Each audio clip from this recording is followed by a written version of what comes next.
Hello বন্ধুরা, good morning. তো আজকে চলে এসেছি আমি সকাল সকালে একটা চিপসের দোকানে। কিছুটা চিপস এখান থেকে ক্রয় করব। তো তার সামনাসামনি দেখছি সেই কলার চিপস ফ্রাই করছে, একদম কাঁচা কাঁচা কলা। দাদারা খুব সুন্দরভাবে একদম 3-4টা কলা ধরে একই সঙ্গে একদম লেভেলে বের করছে। এই যে দেখেন কীভাবে করে তারা কলার চিপস তৈরি।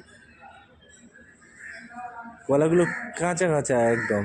তো ফ্রাই করার পর খুবই মিষ্টি হয় খেতে, চিপসটি খুবই সুস্বাদু, দারুণ একদম খেতে মজাদার।